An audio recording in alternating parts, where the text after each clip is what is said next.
Hello there! Since we just finished celebrating the Festival of Lights, I thought that today we'd talk all about lighting.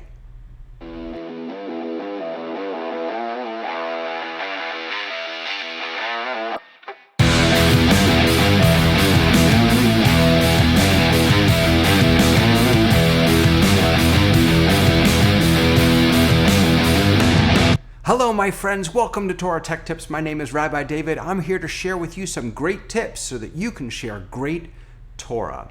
Friends, there is so much that we can do to enrich and enhance the quality of what we present when we're sharing our Torah, whether that's on Zoom or on Facebook or on YouTube, wherever it is. And today I want to share one of the simplest things that we can do, and that is to use good lighting.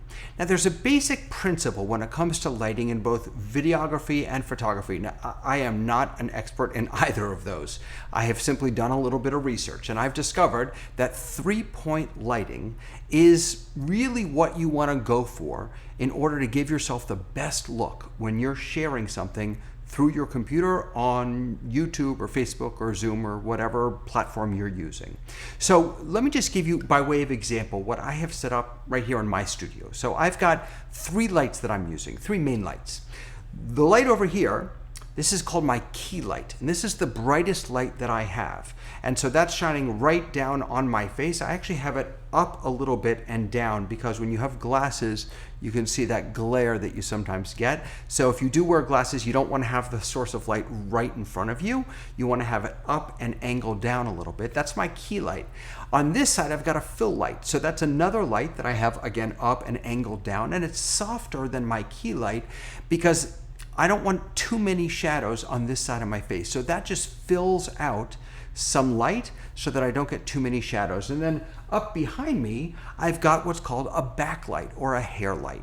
Now, you can go out and you can buy lights to do all of this. I use what are called Elgato key lights, and these are fantastic. And the reason I love them is because, first of all, you can control them from your phone or your computer. So you can change the intensity of the light, you can change the warmth of the light, you can make them a little more yellow or a little more bluish.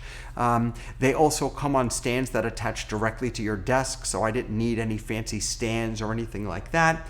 They're a little pricey, but they're really, really wonderful lights. And that's what I use for my key light and for my fill light.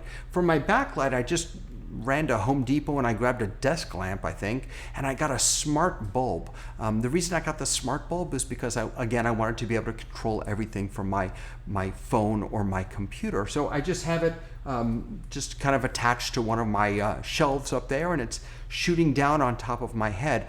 The backlight, or that hair light, just creates a little bit of definition, a little separation between you and whatever's behind you. So I've got my key light, my fill light, and my back or my hair light.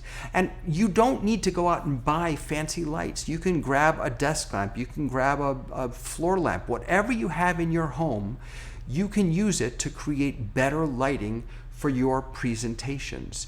But here's something that's really important, and this is your free tip for the week, and this is kind of a simple one. We've all seen this before, right?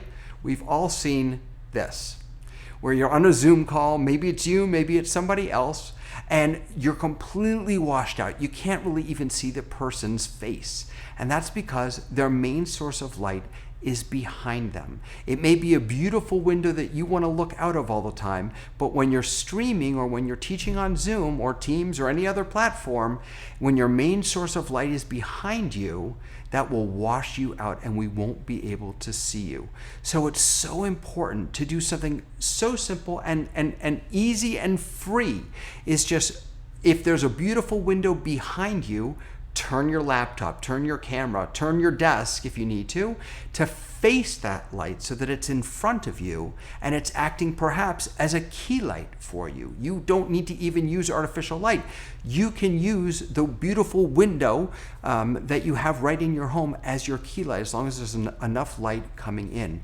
If you are going to use a back or hair light, again, you want to make sure you have enough light in front of you so that that light doesn't wash you out. It also doesn't need to be very bright at all. You just want to use it to create a little bit of definition. So friends, one last tip for you. If you're in your office especially, turn off those big fluorescent lights. turn all of those off and just use the lighting that you have specifically for streaming, because those just make everything kind of yucky and mushed together. Whereas if you're using either lights that you buy for this purpose or just lights that you have in your home or your window, those lights will create definition. They'll create a beautiful setting for you to share your Torah, whereas those fluorescent lights above you will just be muddy and get in the way. So friends, present your best self. Make sure you're lit well and share some amazing Torah. And I'll look forward to seeing you again next week on Torah Tech Tips.